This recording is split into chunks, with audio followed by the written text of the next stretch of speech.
नमस्कार दोस्तों आज की इस वीडियो में हम बात करने वाले हैं बहुत ही खास टॉपिक। कहते हैं कि पहला सुख निरोगी काया, दूसरा सुख जेब में माया। यानी संसार में अगर कुछ सबसे महत्वपूर्ण है तो वो है हमारा शरीर, हमारी हेल्थ। अद्भुत है ये आयुर्वेदिक जड़ी बूटियां भारत की, जिसने न जाने कितने ही रोगों को जड़ से ख़त्म कर दिया। हमारे आसपास कई सारे पेड़ पौधे हैं, इनमें से कुछ के बारे में हम जानते हैं इस वीडियो के माध्यम से, लेकिन कई के बारे में हमें पता ही नहीं होता। माना जाता है कि पृथ्वी पर पाए जाने वाले प्रत्येक पेड़ पौधे में एक विशेष किस्म का औषधीय गुण होता है, जो बड़े से बड़ा असाध्य रोग भी दूर करने की क्षमता रखता है। विशेष पेड़ पौधे के पत्ते, छाल, फल और जड़ को आसान भाषा में जड़ी बूटी कहते हैं। प्राकृतिक चिकित्सा विज्ञान में जड़ी बूटियों का भगवान का दिया वरदान भी माना गया है। इस वीडियो में हम आपको आसानी से आपके आसपास उपलब्ध ऐसी जड़ी बूटियों के बारे में बताने जा रहे हैं, जिनकी मदद से आप कई बीमारियों से छुटकारा पा सकते हैं। और इस वीडियो में मैं आपको बताऊंगा, जैसे गिलोय हो गया, अश्वगंधा हो गया, नीम हो गया, सहजन हो गया। गिलोय के बारे में सबसे पहले हम बात करते हैं। तो गिलोय क्या चीज़ है? गिलोय के कुछ फ़ायदों के बारे में आप जानते होंगे। गिलोय के बारे में आयुर्वेदिक ग्रंथों में भी बहुत सारी जानकारी दी गई है। गिलोय के पत्ते स्वाद में कसेले, कड़वे और बहुत तीखे होते हैं। गिलोय वात, पित्त और कफ में काफ़ी फायदेमंद माना गया है। पाचन क्रिया को मजबूत करने के साथ साथ यह भूख को बढ़ाता है। इसके अलावा ये आँखों के लिए काफ़ी लाभकारी होता है। यदि आप गिलोय से प्याज, जलन, डायबिटीज़, कुष्ठ, पीलिया आदि रोग भी बहुत ही आराम से दूर करते हैं तो यह आपके लिए बहुत फ़ायदेमंद होता है। गिलोय वीर्य और बुद्धि को भी बढ़ाती है। बुखार, उल्टी, सूखी, खांसी, हिचकी, बवासीर, टीबी, मूत्र रोग भी गिलोय में काफ़ी मददगार होता है। महिलाओं की शारीरिक कमजोरी एवं बहुत लाभकारी माना गया है यह।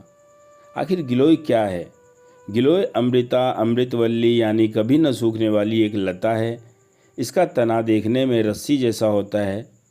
इसके तने से जड़ निकलती रहती है। इसके पत्ते कोमल और पान के आकार के होते हैं। इसका फल मटर के दाने जैसे दिखते हैं।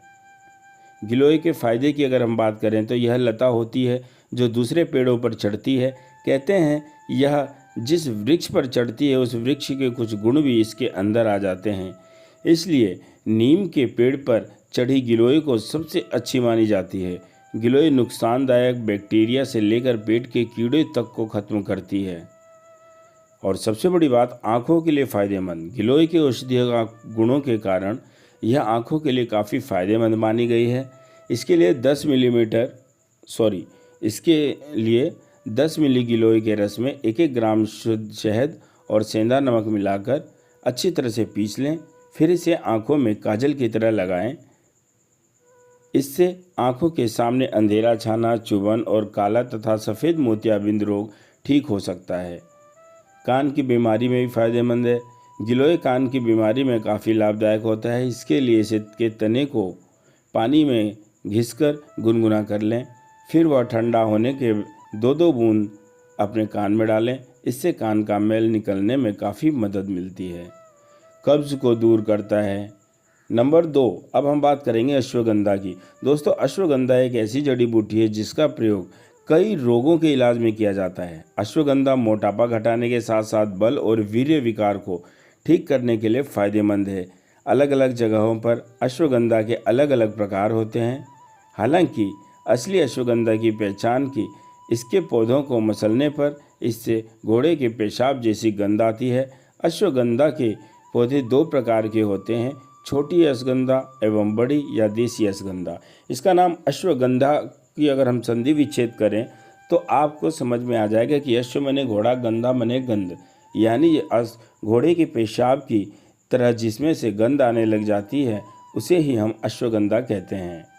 छोटी अश्वगंधा, बड़ी या देसी अश्वगंधा होती है। अश्वगंधा के फ़ायदे आप लोगों को मैंने बता दिए। सफ़ेद बाल की समस्या के फ़ायदेमंद है। आँखों की रोशनी बढ़ाने में फ़ायदेमंद है। गले के विकार को दूर करने में फ़ायदेमंद है और खांसी में भी बहुत ज़्यादा फ़ायदा देती है। तीसरी चीज़ है नीम। दोस्तों, शायद ही कोई ऐसा वृक्ष होगा या ऐसा पेड़ होगा जो नीम के जितना आपके लिए फ़ायदेमंद होगा। शायद आइए ही एक बार भगवान कोई श्री ऐसा हो हनुमान जी की जो नीम जय के बारे बोल में के नहीं हम जानता इस हो। वीडियो को यहीं पर समापन इसके करते कुछ लाभ के बारे में आप सब जानते होंगे। नीम को उसके कड़वेपन के लिए जाना जाता है। कड़वा होने के बाद भी नीम स्वास्थ्य के लिए बहुत अधिक लाभदायक होता है। इसके गुणों के कारण ही इसे धरती का कल्प वृक्ष भी कहा जाता है। आमतौर पर लोग नीम का प्रयोग घाव व चर्म रोग से इलाज के लिए करते हैं, लेकिन इसके और भी बहुत फ़ायदे हैं। नीम कुष्ठ एवं चर्म रोगों के लिए बहुत ज़्यादा लाभदायक होता है। कहते हैं कि इसके रेशे रेशे में खून को साफ करने की गुण भरे हुए हैं। नीम का तेल टीबी क्षय रोग में भी लाभदायक होता है। नीम की पत्तियों का लेप केसर बढ़ाने वाली कोशिकाओं को बढ़ने की क्षमता को कम करता है और साथ ही उस कैंसर को ख़त्म भी करता है। नीम के फ़ायदे की बात करें तो सिर में लाभकारी नीम होता है, नक्सीर में लाभकारी होता है, कान बहने की समस्या को राहत देता है। दांतों के लिए अगर आप दातुन की तरह यूज़ करते हो तो आपके दांतों में लगे कीटाणुओं को जड़ से ख़त्म करने की ताकत रखता है। और चौथे की हम बात करेंगे दोस्तों, जो हमारी जड़ी बूटी है वो है सहजन। सहजन की सब्ज़ी के बारे में तो आप लोगों ने सुना ही होगा। यह एक मौसमी सब्ज़ी है, लेकिन क्या आपको पता है कि सहजन का इस्तेमाल एक औषधि के रूप में किया जाता है? जी हाँ दोस्तों, इसे इंग्लिश में मोरिंगा कहा जाता है और अमेरिका में कुछ लोग इसे मेरिकल ट्री कहते हैं। एक ऐसा वृक्ष जिसकी जड़ से लेकर डाल, छाल, पल, फूल, पत्ते इत्यादि सभी चीज़ों का दवा में इस्तेमाल किया जाता है। सहजन के फल ही नहीं बल्कि सहजन के पत्ते, छाल का भी इस्तेमाल किया जाता है। दोस्तों, सहजन के फ़ायदे के लिए अगर हम बात करें तो सहजन सिर दर्द में काफ़ी फ़ायदेमंद होता है। सहजन की जड़ के रस में बराबर मात्रा में गुड़ मिलाकर इसे छानकर एक एक बूंद नाक में डालने से सिर दर्द को लाभ मिलता है। टाइफाइड में फ़ायदेमंद होता है, पेट के रोग को दूर करता है और साथ ही आपके शुगर ब्लड में हो बढ़ जाता है तो उसमें फ़ायदा करता है। कोलेस्ट्रॉल, बीपी, हर एक चीज़ को यह नियंत्रित रखता है। और इतना ही नहीं दोस्तों, पूरी दुनिया में सबसे ज़्यादा दवाइयों में यूज़ होने वाली चीज़ यही सहजन है। इससे पाचन शक्ति बढ़ती है। किडनी विकार में सहजन का सेवन लाभदायक होता है। सहजन के 5 ग्राम गोंद को रोज़ सुबह 7 दिन तक दही के साथ लेने से पेशाब की समस्या में लाभ होता है। यह वीडियो सामान्य रूप से उपलब्ध जानकारी के आधार पर बनाई गई है। अगर इन घरेलू उपायों के बाद किसी तरह की परेशानी महसूस करते हो तो इसे बिल्कुल ना करें और तुरंत अपने नज़दीकी डॉक्टर से संपर्क करें। कोशिश करें कि ये सभी उपाय किसी जानकार शख्स की देखरेख में ही लें। नमस्कार दोस्तों, मिलते हैं अगली वीडियो में। तब तक के लिए आप सभी अपना ख्याल रखें। जय श्री राम, जय साईं राम।